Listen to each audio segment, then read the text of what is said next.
જય સ્વામિનારાયણ. બાપાશ્રીની વાતો ભાગ 1 વાર્તા નંબર 4. સંવંત 1962 વૈશાખ વદી ચોથને દિવસે સવારે બાપાશ્રીએ કૃપા કરીને વાત કરી છે. આજ સત્સંગમાં સત્સંગ ઓળખાણો એટલે શ્રીજી મહારાજ અને મુક્ત ઓળખાણા તે કારણ હાથ આવ્યું. મહારાજ અને મુક્ત એ બે કારણ છે અને મંદિરો, આચાર્ય, સાધુ, બ્રહ્મચારી, સત્સંગી એ સર્વે કાર્ય છે. તેમાં ઘણા જીવ છે તે બિચારા જેવું સમજવું જોઈએ તેમ સમજી શકતા નથી. તેમને તમારા જેવો લાભ નથી. આ મોટાને સમાગમે કરીને જેને પુરુષોત્તમનો મહિમા જણાય છે તેને સર્વત્ર પુરુષોત્તમ ભાસે છે. પણ માયા કે બ્રહ્માંડ કે કાંઈ જણાતું નથી. તે માયા ટળી ગઈ જાણવી. જય સ્વામિનારાયણ. બાપાશ્રી કે છે કે આજ આપણે સત્સંગમાં સત્સંગ ઓળખાણો એટલે આપણે કહીએ છીએ કાર્ય સત્સંગ ને કારણ સત્સંગ. તો કાર્ય સત્સંગ શું અને કારણ સત્સંગ શું? એટલે કારણ સત્સંગ એટલે મૂર્તિના અનુસંધાન સાથે જે કંઈ સેવા ક્રિયા, ધ્યાન, ભજન, કોઈ પ્રસન્નતાના સાધન કરવામાં આવે તો મૂર્તિની અનુવૃત્તિ સાથે કરવામાં આવે તો એને કારણ સત્સંગ કહેવાય. ને આપણને પ્રથમનું ત્રીજું વચનામૃત એવું કીધું કે જે અવતારે કરીને જે લીલા હોય અને પછી 22માં એવું કીધું કે કાંકરિયાની 84 કરી તો તેને વિસારવા માટે મહારાજ ગણેશ ધોળકાની રાયણોમાં રાત રહ્યા અને શરીરે કસર થઈ ગઈ. તો એ આપણને બતાવે છે કે સાધન દશામાં શરૂઆત હોય ત્યારે અવતારોએ લીલા કરી સંભાળી. બાબાશ્રી આપણને એમાંય ચોખવટ કરી દીધી કે અવતાર એટલે જે અન્ય દેવો છે અન્વય સ્વરૂપના અવતાર એની વાત નથી. વ્યતિરેક સ્વરૂપના અવતાર એટલે મહારાજના સંતો મુક્તો એમણે જે લીલા કરી હોય તે સંભાળી રાખે. એટલે કે મહારાજના અને મુક્તોના લીલા ચરિત્ર જે કંઈ હોય, આપણે બધી ગુણાતીતાનંદ સ્વામીની, ગોપાળાનંદ સ્વામીની, બધા બ્રહ્માનંદ સ્વામીને, બાપા મામા બધાની કંઈ લીલા હોય તો એને સંભાળીએ છીએ. બધી અવતારોની લીલા કહેવાય, એને મુક્ત અવતાર કહેવાય. તો આપણને તો અહીંયા હવે છેલ્લે એમ કહી દીધું કે હવે બધું જ નહીં, મહારાજ ને મુક્ત બે સિવાય બધું જ ભૂલી જવાનું છે. અહીં કીધું મંદિરો, આચાર્ય, સાધુ, બ્રહ્મચારી, સત્સંગી, હજી આગળ તો કાર્યનું લિસ્ટ ઘણું બધું મહારાજ બાપાશ્રીએ વારે વારે કહેતા જાય કે આ કાર્ય, આ કાર્ય, આ કાર્ય બધી પાડેલી આપણને એમાં યાત્રા આવી જાય, બધું આવી જાય. તો આ વાતને સમજવી જીવનમાં ઉતારવી અઘરી પડે છે. મામાએ આપણને એવું કીધું અમૃતસરિતામાં 62 વર્ષ પછી તો સમય ઉત્સવ ધડા છે. એટલે જે મહારાજે કીધું હતું કાંકરિયાની 84નું એ જ વાત છે. ગુણાતીતાનંદ સ્વામીએ દ્રષ્ટાંત આપીને વાત કરી કે શિવલાલ શેઠે ભાવનગરમાં રઘુવીરજી મહારાજની પધરામણી કરી તો મૂર્તિ દેખતા હતા તે વિસરાઈ ગઈ અને ગઢડામાં હરિકૃષ્ણ મહારાજની સ્થાપના કરાવી. તો એ તો કેટલું મોટું કાર્ય. આજ તો મંદિરો કરવા સાવ સહેલા છે પૈસાની દ્રષ્ટિએ, તેની મંજૂરીની દ્રષ્ટિએ, પણ ત્યારે સમાજ સ્વીકારવા તૈયાર નહોતો.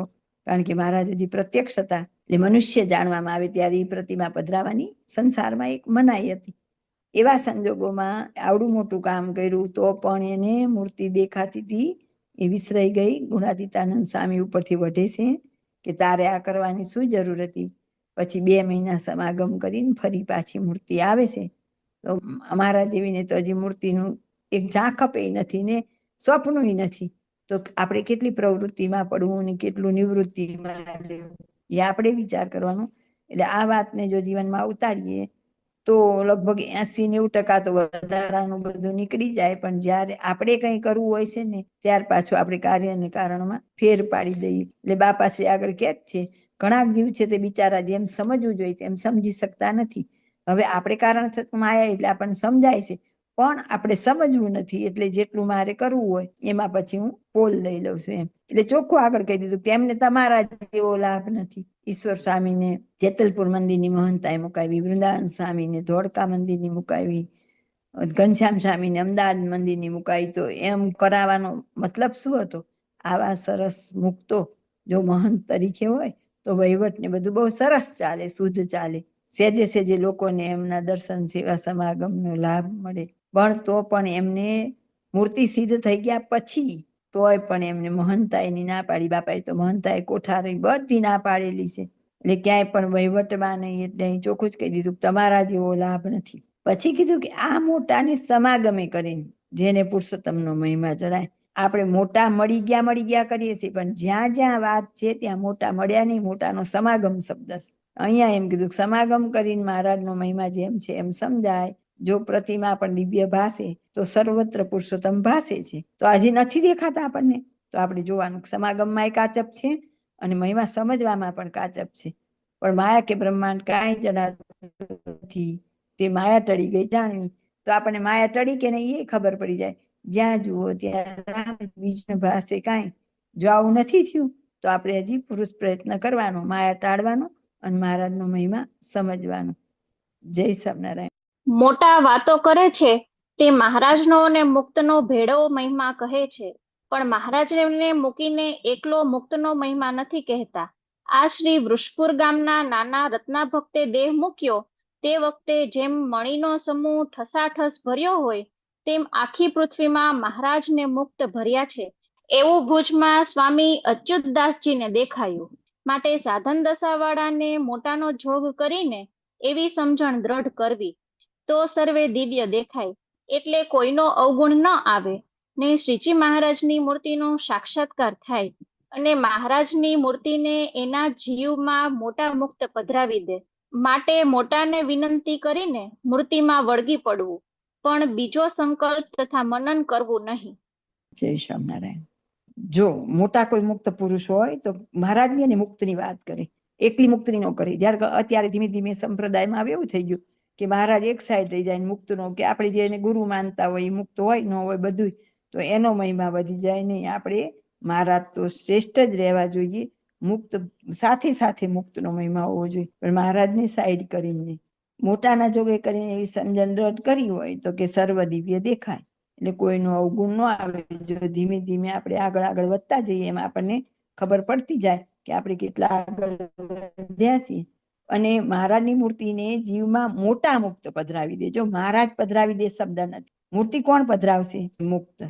આપણને કહેશે ને કે અનાદિ મુક્તની સ્થિતિ કરવી હોય તો મૂર્તિનું સુખ આપે મહારાજ, પણ અનાદિ મુક્ત દ્વારા આપે, ડાયરેક્ટ મહારાજ આપતા નથી. એટલે બાપાશ્રી આપણને એમ કીધું કે આ કણબી બી વાળા છે, એની એક વાર જરૂર પડશે. મુક્ત વિના પરબારીઓ મહાપ્રભુજીનું સુખ કોટી ઉપાય ને કોટી સાધને પણ મળતું નથી. કારણ કે પહેલા વચનામૃતમાં પણ અક્ષરધામમાં જવું આવું ને એવી વાત કરેલી છે, પણ એ બહાર વૃત્તિ વાળા માટે છે, ખાલી આગળ લઈ જવા માટે એમ. પણ ખરેખર તો જીવને જવાનું પણ નથી, મહારાજને આવવાનું પણ નથી. જ્યારે આપણી અંદર રહેલો માયાનો પડદો તૂટે છે ત્યારે એને જ્યાં છે ત્યાં જ એને ભગવાનનો સાક્ષાત્કાર છે, પછી એને ક્યાંય જવા આવવાનું તો છે જ નહીં. તો એનો મતલબ શું થયો કે માયાનો પડદો તોડે મુક્ત, એટલી મુક્તની જરૂર પડે છે. પણ આગળ કીધું એમ મહારાજને મૂકીને એકલા મુક્તને નથી વળગવાનું, મુક્તનો ભારોભાર મહિમા રાખવાનો, કારણ કે આપણને મહારાજ સાથે મિલન કરાવશે અનાદિ મુક્ત. જો અનાદિ મુક્ત આપણને મળ્યા હોય તો અનાદિની સ્થિતિ કરાવે, અને ગુરુ તરીકે પરમિકાંતિક મુક્ત મળેલા હોય તો આપણને પરમિકાંતિક મુક્ત થવાય. પ્રતિલોમ ધ્યાન કરીને મૂર્તિ સીધી એવી રીત નથી થઈ, પણ જો સમજણ પ્રતિલોમની હોય તો એને અનાદિની સ્થિતિ થાય. તો અહીં કીધું કે માટે મોટાની વિનંતી કરીને મૂર્તિમાં વળગી પડવું. જો વિનંતી પ્રાર્થના એ મોટાને કરવાની, મૂર્તિ કોણ પધરાવે? મોટા. દોષ ટાળવાની બધી વિશેષ પ્રાર્થના કોને કરવાની? મુક્તને કરવાની. પણ બીજો સંકલ્પ તથા મનન કરવું નહીં. એટલે નાનું નાનું તો આ લોકના આપણા સંકલ્પ હોય તો કરવાના જ નથી કે આ દીકરાને પરીક્ષા થઈ જાય ને એડમિશન થઈ જાય ને આવું થાય, પણ અલક મલકનું જાણવું, અંતર્યામી પણ જાણવું, એવી કોઈ વસ્તુ એ પણ બીજો સંકલ્પ જ નહીં એમ. આપણને લીલામાસીએ થોડુંક જ લેસન આપ્યું અને એમાં એમણે બધું જ કહી દીધું. એમને પ્રિય કીર્તન આપણને કહી દીધું, તમારી મૂર્તિ વિના મારા નાથ બીજું આપશો માં. બસ. તો આપણે આ એક જ લક્ષ્ય રાખવાનું કે એક જ મારું ટાર્ગેટ મૂર્તિ. અને કોને પ્રાર્થના કરવાની છે? મોટાને. પધરાવશે કોણ? મોટા. તો એના માટે મોટા મુક્ત અતિ આવશ્યક છે, પણ સાવધાન રહેવાનું કે મોટા કોણ ખોટા કોણ એ આપણે જરાક જોવું પડે. એ સિવાય નહીં તો જ્યાં એમની ગતિ થાય ત્યાં આપણી થાય. આપણું સાધન ગમે એટલું હોય પણ ગુરુ જાય ત્યાં ચેલો જાય. એ આપણે અમોઘાનંદ સ્વામીના દ્રષ્ટાંતમાં જોઈ લીધું છે કે અમોઘાનંદ સ્વામી વૈકુંઠમાં ગયા તો ભૈલાલભાઈ પણ વૈકુંઠમાં જ ગયા. નંદ સંતનો સમાગમ એ જમાનામાં બિચારાએ મંદિર બંધાવેલું, તો પણ આપણે આમ એવું કહેવાય કે એક મંદિર બંધાવેનું કલ્યાણ થઈ જાય, તો ભૈલાલભાઈ વૈકુંઠમાં બેઠા સી દાખલો યાદ રાખવો પડે. જો જે કે ને કે જે અવતારે જે લીલા કરી હોય તે સંભાળી રાખવી. આપણે કીધું કે મુક્ત છે એ અવતાર છે, તો જો આ ભૈલાલભાઈની લીલા સંભાળી રાખીએ અમુકાનંદ સ્વામી અને ભૈલાલભાઈની, તો આપણને એમાં કેટલું જાણવા મળે, અવેરનેસ આવે, તરત એમાં જાગૃતિ આવે કે નહીં મારે ગુરુ તો બરાબર જ કરવાના, અને એકવાર વિશ્વાસ આવ્યો પછી એમાં આપણે કઈ તર્ક કુતર્ક કરવાનું નથી, પછી એમનું મનુષ્ય ચરિત્ર જોઈને ક્યારેય સંશય ન થવો જોઈએ. જય સ્વામિનારાયણ. જો મૂર્તિના સુખમાં ઉતરે તો સાધન માત્ર તે ભેળા જ સિદ્ધ થઈ જાય છે, પણ મૂર્તિને મૂકીને અનંત કલ્પ સુધી સાધન કરે તો પણ કાંઈ સિદ્ધ થાય નહીં. જેમ ઘાટીનો બળદિયો ફર્યા કરે પણ પંથ ખૂટે નહીં, તેમ એકલા સાધનથી પાર આવે નહીં, ને મૂર્તિ આવે તો કાંઈ અધૂરું રહે જ નહીં. જેમ સૂર્ય ઉગે ત્યારે રાત્રિ રહે જ નહીં, તેમ માટે નવા આદરવાળાને પણ મૂર્તિનું અનુસંધાન રાખીને તે ભેળા સાધન કરવા, તો માયા વહેલી ટળી જાય. બ્રહ્માંડ, સિદ્ધિઓ, ઐશ્વર્ય એ આદિક જે શ્રીજી મહારાજનો વિયોગ કરાવનાર છે, તે દેહ ખોટો કરીએ તો તેના ભેળા સર્વે ખોટા થઈ જાય છે. અને એક મહાપ્રભુજીની મૂર્તિ આવી તો સર્વે સત્ય વસ્તુ હાથ આવી. તે સત્ય વસ્તુ કઈ તો મહાપ્રભુજીની મૂર્તિ તથા મૂર્તિનું સુખ તથા મુક્ત એ સત્ય છે, ને તે સર્વે મૂર્તિમાં છે, પણ મૂર્તિથી બહાર નથી. જેમ પૃથ્વીમાં રજ છે તથા અનંત પદાર્થ છે, તેમ મૂર્તિમાં અનંત પ્રકારના સુખ તથા ઐશ્વર્ય તથા અનાદિ મુક્ત છે. તે મૂર્તિ આકારે વૃત્તિ એકતાર થાય ત્યારે એ સુખ મળે છે. મોટા રાજી થઈને કહે છે માંગો, ત્યારે શ્રીજી મહારાજની મૂર્તિ માગવી એટલે બધુંય આવી ગયું. માટે મૂર્તિ વિના બીજું માંગવા જેવું નથી. જય સ્વામિનારાયણ. બાપાશ્રી આપણને ટકોર કરે છે, જો મૂર્તિના સુખમાં ઉતરે તો સાધન માત્ર તે ભીડા જ સિદ્ધ થાય. સાધન તો કરેલા જ હોય, ત્યારે જ આપણે ધીમે ધીમે મૂર્તિમાં વૃત્તિ ચોટતી હોય, પણ જે આજ સુધી કરેલા હતા ને એ સિદ્ધ ક્યારે થાય તો કે જયારે આપણે મૂર્તિમાં ઊંડા ઉતરીએ ત્યારે. મૂર્તિને મૂકીને અનંત કલ્પ સુધી સાધન કરે તો કાંઈ સિદ્ધ ન થાય. એટલે મામાએ આપણને કેવી સરસ ટેવ પાડી, પડતી નથી, છે સુગમ, કે દરેક ક્રિયા કરતા પહેલા 1-2 સેકન્ડ મૂર્તિ સંભાળવી. તો મામાએ તો આપણે આમ ચશ્મા કાઢવા એની ક્રિયા ગણી દીધી, તો એમ કે દરેક ક્રિયામાં મૂર્તિનું અનુસંધાન સહેજે સહેજે રે. પાછું બાપાશ્રીએ આમ આપણને વાત એકદમ દ્રઢ થાય, પાકી થાય એના માટે દ્રષ્ટાંત આપ્યું. એ ઘાંચીનો બળદિયો સવારથી સાંજ ફરે તો એને આમ રસ્તો ન કપાય, તેલ નીકળે પણ એને રસ્તો આગળ વધવો જોઈએ, એ ન થાય. એમ આપણે શું થાય, સાધન કરીએ, પ્રસન્નતા થયા કરે, પણ જે મૂર્તિ તરફ આગળ વધવું જોઈએ ને એ એકલા સાધનથી ન થાય. મૂર્તિના અનુસંધાન સાથે જો કરીએ તો આપણે પંથ પણ કપાય. એમ કે મૂર્તિ આવે તો એને કાંઈ અધૂરું રહે નહીં, કારણ કે છેલ્લામાં છેલ્લી પ્રાપ્તિ મૂર્તિ જ છે, બધું કરી કરીને મેળવવાની તો મૂર્તિ જ છે. સૂર્ય ઉગે તો કે રાત્રિ રહે જ નહીં, એમ આપણે જયારે મૂર્તિનું અનુસંધાન રાખવા માંડીએ તો ધીમે ધીમે ધીમે આપણી પ્રગતિ થતી જાય. એટલે એમ કીધું નવા આદરવાળા હોય તો એને પણ મૂર્તિની સ્મૃતિ સાથે કાર્ય કરવું. બાપાશ્રી આપણને વધારે કારણમાં જોડવા માટે એક પછી એક દ્રષ્ટાંત આપીને સમજાવતા જાય છે, અને એમ કહેશે કે જો મૂર્તિનો અનુસંધાન સાથે આપણે સાધન કરીએ તો માયા વહેલી ટળી જાય. માયા ટળે એ મુક્ત આપણને મૂર્તિ પધરાવી દે. બ્રહ્માંડ, સિદ્ધિઓ, ઐશ્વર્ય, આ બધું જે કારણ ભેદ આપણને આગળ કીધો હતો કે આપણે બ્રહ્માંડો જોવા કે ઉપજાવવા, ઘણાને એમ થાય ને, અષ્ટલાલીના વચનામૃતમાં કીધું જોવું તો ખરો કે આ બ્રહ્માંડ કેમ થતા હશે, તો એને મૂળ અક્ષર બનવું પડ્યું. તો કે માર્ગમાં જતા સિદ્ધિઓ આડી આવે. તો આપણને સભામાં મિશનમાં ઘણી વાર દ્રષ્ટાંત આપે છે કે બિપિનભાઈ સ્વદાસના એક રિલેટિવ હતા, પૂર્વમાં એ ગોપાળાનંદ સ્વામીના શિષ્ય હતા. પછી આ વખતે એમને ગોપાળાનંદ સ્વામીનો મહિમા વિશેષ હતો, એમાં એ ધ્યાન ભજન કરી. એક વખત એમને ગોપાળાનંદ સ્વામીના દર્શન થાય છે, એટલે એ આમ આપણી જેમ ન હોય કે આ શરીરે ચાલે, તો એની પાછળ પાછળ ચાલે છે. એમાં રસ્તામાં સ્વર્ગ દેખાડે છે, તો એ જરાક સ્વર્ગ જોવા રહી ગયા, સ્વામી તો આગળ જતા રહ્યા. અને પછી જયારે એ ભાઈ જાગૃત થયા, એટલે બધું આમ જ હોય, આમ આપણને કેમ સ્વપ્ન આવે એવી રીતે દેખાતું હોય કે આવી રીતે ઊંઘમાંથી જાગી ગયા એમને, અને એમાંથી પડ્યા એટલે નીચે ન પડે, પણ આપણે કેવું સ્વપ્નમાં જાણે આમ એક્સિડન્ટ થયો ને બી ગયા એમ એ પડ્યા ને, તો એમના 1 વર્ષ સુધી હૃદયના ધબકારા વધી ગયા હતા. કે તો આ બધા છે ને જે ઐશ્વર્ય અને સિદ્ધિઓ અને બધું, તો એમને શું થયું, રસ્તામાં સ્વર્ગ જોવા રહ્યા તો એમને મૂર્તિનો વિયોગ થયો ને, એટલે આગળ કીધું કે શ્રીજી મહારાજનો વિયોગ કરાવનાર છે. અને બ્રહ્માંડનું તો આપણે કીધું જ કે અષ્ટલાલીના વચનામૃતમાં છે કે એને પછી મૂળ અક્ષર થવું પડ્યું, મૂર્તિ સુધી નું પહોંચવાનું. આજ્ઞા હતી, ઉપાસના હતી, અને પાછું ધ્યાન ભજન હતું, મૂર્તિનું અનુસંધાન હતું. તો પણ જે સકામ નિષ્કામની અતિ દ્રઢતા, નિર્વિકલ્પ ઉત્તમ હતી, નિશ્ચય તવ ઘનશ્યામ, એમાં કાચપ હતી એટલે એને આ તકલીફ થઈ હતી. કાચપ આપણે એવી અવસ્થામાં યાદ કેમ રહે? તો જો સ્થૂળ દેહે કરીને એનું સતત અનુસંધાન હોય, એની અવેરનેસ હોય, સતત જાગૃતિ હોય, ત્યારે આપણે સૂક્ષ્મ દેહમાં કે સ્વપ્નમાં પણ આવી રીતે જાગૃત રહી. જાગૃત એટલે ઊંઘુડી એમ જાગૃત નહીં, પણ અવેરનેસ, જાણપણું, ત્યારે જ આપણને રહેશે. એટલે સૌથી વધારે જરૂરી છે નિષ્કામ ભક્ત થવું. અને એટલે જ તો આપણને ઓરડાના પદમાં પહેલી લીટીમાં પહેલું તો નિષ્કામ કીધું છે, પછી આગળ 3 કીધા. પહેલા થાવ તમે નિષ્કામ, ત્યારે સાચા શરણાગત કહેવાય. એટલે બાપાશ્રી કહે છે કે એક મૂર્તિ આવી તો બધું આવી ગયું, પછી હવે મૂર્તિથી વિશેષ તો કઈ છે જ નહીં. તો હવે શું કીધું? મૂર્તિનું સુખ ને મુક્ત આ જ સત્ય છે, એ સિવાય બધામાંથી આપણે બહાર નીકળવાનું છે. એટલે આપણને વારંવાર કહેવામાં આવે છે કે અક્ષરધામમાં પણ લોભાવાનું નથી. અને ગોપાળાનંદ સ્વામીએ કીધું જયારે મૂર્તિનું તેજ દેખાય ત્યારે તપી જવું, પણ શાંત ન રહેવું. એટલે તેજ દેખાય ત્યાં અટકી ન જવાનું. આ તો બધી જેને ધ્યાનમાં આગળ અવસ્થા એની વાત, આપણે તો ખાલી વાંચ્યા કહી શકીએ કે તેજ દેખાય. કોઈ ગાડી દૂરથી આવતી હોય તો ગાડીનો પ્રકાશ દેખાય, ત્યારે અંદર ઘણી વાર ગાડી નથી દેખાતી. આ સૂર્યનો પ્રકાશ દેખાય, પણ સૂર્ય જોવો હોય તો આપણી સામર્થ્ય નથી. એમ પ્રકાશ પહેલા દેખાય તો એ કે ત્યાં અટકવાનું નથી, આપણે મૂર્તિ સુધી પહોંચવાનું છે. એટલે અનુસંધાન તો મૂર્તિનું જ રાખવાનું છે. મૂર્તિમાં પછી કે અનંત સુખ છે આપણને કીધું. પછી કે મોટા રાજી થઈને કહે જે માંગો, ત્યારે શ્રીજી મહારાજની મૂર્તિ માંગવી એ ધૂઈ આવી ગયું. માટે મૂર્તિ વિના બીજું માંગવા જેવું નથી. આપણને વાત વાંચીએ છીએ ત્યારે શબ્દના અનુસંધાન રહેતા નથી.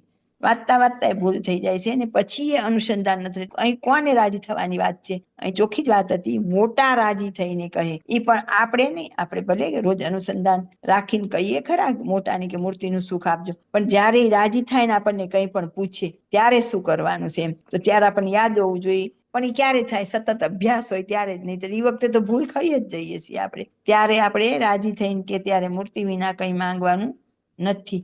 તો અહીં કોની વાત હતી? પણ એ યાદ રાખવાનું છે, મોટા મહારાજ નહીં. એટલે બાપાશ્રીની વાતોમાં ભાગ 1માં 232મી વાતમાં એટલી બધી વાર પાકું કરાયું છે કે મૂર્તિનું સુખ સિવાય કાંઈ માંગવું નહીં. પણ એમાં કીધું કે મહારાજ પાસે પણ મૂર્તિનું સુખ ન માંગવું. જો ત્યાં મૂર્તિનું સુખ માંગવું તે પણ સકામ, એવું કીધું છે આપણને. એ વાત આપણા જીવનમાં દ્રઢ હોવી જોઈએ, પણ એ ધ્યાન હોવું જોઈએ. મૂર્તિનું સુખ માંગવું તે સકામ, પણ મહારાજ પાસે, મુક્ત પાસે નહીં. અહીંયા ચોખ્ખું જ કીધું, મોટા રાજી થઈને કહે. કારણ કે આગળ આપણને કીધું હતું કે મોટા જ પડદો તોડશે, મોટા જ આપણને માયા તોડાવશે, અને મૂર્તિનું સુખ પણ મોટા જ આપશે. તો માંગવાનું પણ મોટા પાસે જ છે. મોટા રાજી થઈને કે ત્યારે મૂર્તિ માંગવાની, પણ મહારાજ પાસે તો મૂર્તિનું સુખ માંગવું તે પણ સકામ. આ વાત આપણને બરાબર ખબર હોવી જોઈએ. મહારાજ પાસે નથી માંગવાનું, પણ મુક્ત જ્યારે રાજી થઈને કે ત્યારે બરાબર યાદ હોવું જોઈએ, તક ઝડપી લેવાની કે નહીં, મારે મૂર્તિ સિવાય કંઈ જોઈએ નહીં. અને એટલે આપણને માસી વારંવાર વિના મારા નાથ બીજું મને આપશો માં. અને મામાએ માસીએ અફસોસ કરવો પડે કે ગુરુ પૂનમ જેવડો દિવસ ગયો પણ તોય કોઈ મૂર્તિ માંગવા આવ્યું નહીં. અને મામા એવું કહેવું પડે કે કોઈ કાગડા ઉડાડવા માટે ચિંતામણીનો ઉપયોગ કરી. તો આપણે બધા જે મામાને મળ્યા એમણે શું કર્યું? તો કે મામા જેવા મુક્ત મળ્યા, જે આપણને મૂર્તિનું સુખ આપવા માટે જ આવેલા હતા, પણ આપણે એમની પાસેથી આ લોકના માયિક સુખની જ માંગણી કરી. એ પાછા જો હારા માંગ્યા હોય જરાક તોય, આ તો છોકરાની સગાઈ થાય, છોકરાને એડમિશન થાય, અને તાવ આવ્યો મટી જાય, આને ઓપરેશન આવે એવું છે તે મટી જાય, આને રિપોર્ટ સારો આવે, એવું માંગી અને આવી અમૂલ્ય તક આપણે ગુમાવી દીધી. અને મુક્ત પણ અફસોસ કરતા રહ્યા કે અમે ચિંતામણી રૂપ તમને મળ્યા હતા અને તમે કાગડા ઉડાડ્યા. તો આપણે એવી ભૂલ હવે ન કરીએ. જેટલા બચ્યા છીએ એટલા આપણે જરાક તટસ્થ રહીએ, અને બીજું આપણાથી સાધન થાય કે ન થાય, પણ નિષ્કામ ભક્ત બનવાનો પ્રમાણિકપણે પ્રયત્ન કરીએ. જય સ્વામિનારાયણ. ત્યારે સ્વામી ઈશ્વરચરણદાસજીએ પૂછ્યું, જે સિદ્ધ દશાવાળા અનાદિમુક્ત અખંડ મૂર્તિમાં રહેતા હશે તે જેમ દેહમાં જીવ રહે છે તેમ જ રહેતા હશે કે કેમ? ત્યારે બાપાશ્રી બોલ્યા, છે હા, એમ જ રહે છે, અને જે એમનો સમાગમ કરે તેમને પણ એવી જ સ્થિતિવાળા ને એવા જ સ્વતંત્ર કરે છે. જો ઈશ્વર સ્વામી પૂછે છે કે અનાદિમુક્ત અખંડ મૂર્તિમાં રહેશે તો દેહમાં જીવ રહે છે તેમ જ રહેતા હશે? આપણા દેહની અંદર જીવ છે, એ મહારાજની મૂર્તિની અંદર મુક્ત, જે પણ મુક્ત થાય એને એવી રીતે મૂર્તિમાં પ્રવેશ મળે. જે આજે પણ આટલા વર્ષો પછી હજી કેટલાય કહેવાતા વિદ્વાનો, પંડિત, શાસ્ત્રીઓ એમને આ વાત સમજાતી નથી. ત્યારે જોવાની ખૂબી એ છે કે આપણા જેવાને, આપણી તો કોઈ બુદ્ધિ ન કહેવાય કે કેપેસિટી ન કહેવાય, તો આપણને ઇઝીલી સમજાય છે કે આપણો તો મૂર્તિમાં જ પ્રવેશ છે. બાપા જવાબ એમ જ આપે છે કે હા, એમ જ રહે છે. અને એમનો સમાગમ કરે તેને પણ એવી સ્થિતિ વાળાની વાત સ્વતંત્ર કરે છે. જો કોણ કરે છે? મુક્ત કરે. પાછું આમાંથી સમજાણું કોણ કરે? તો કે મુક્ત કરે. ક્યારે કરે? એમનો સમાગમ કરે ત્યારે. બસ આ સમાગમ શબ્દ બહુ અગત્યનો. જ્યાં જ્યાં આવું હશે ને ત્યાં જોવાનું કે સમાગમ શબ્દ હશે. ખાલી એમ ભેગા બેસીએ, ઉઠીએ, હરીએ, ફરીએ, રમીએ ઈ નહીં, એમની સેવા કરીએ તોય નહીં. સમાગમ એટલે તો એમની રુચિને જાણીએ. અત્યાર સુધી આપણે આટલી વાત જોઈ, એમાં બાપાએ આપણને એકલી મૂર્તિ પકડવાનું જ કીધું, બધું જ મૂકવાનું કીધું. પછી એમણે આપણને કીધું કે મોટા રાજી થઈને માંગવાનું કે ત્યારે મૂર્તિ માંગવી, સાધન બધા મૂર્તિના અનુસંધાન સાથે કરવા. તો આ બધી એમની રુચિ કહેવાય. એ પ્રમાણનું આપણું જીવન આપણે બનાવવાનું પ્રમાણિકપણે પ્રયત્ન કરવો જોઈએ, તો મોટા રાજી થાય અને આપણું કામ કરી દે. ચોખ્ખું જ કીધું, એમનો સમાગમ કરે તેમને પણ એવી સ્થિતિ વાળા અને સ્વતંત્ર મુક્ત બનાવે. આ કેટલી મોટી વાત છે. એ તો જ્યારે આ વાત સમજાય, આનો મહિમા સમજાય, ત્યારે આપણને એનો કેફ મળે કે ઓહો, આપણે આવા માઇક આ લોકના સુખ માટે આવડા મોટા મુક્તનો ઉપયોગ કરે. એ તો આપણને શું દેવા આવ્યા છે? આવું મૂર્તિનું સુખ દેવા અને સ્વતંત્રપણું દેવા આવ્યા. અને આપણે અહીં અટકીએ. આપણે ધારો કે ભણતા હોઈએ અને કોઈ એમ કે આપણા ટીચર કે પ્રિન્સિપલ કે આપણા રિલેટિવ હોય ને એમ કે બહુ મહેનત કરવાની જરૂર નથી, હું તને પાસ કરી દઈશ, તો આપણને સંતોષ હોય.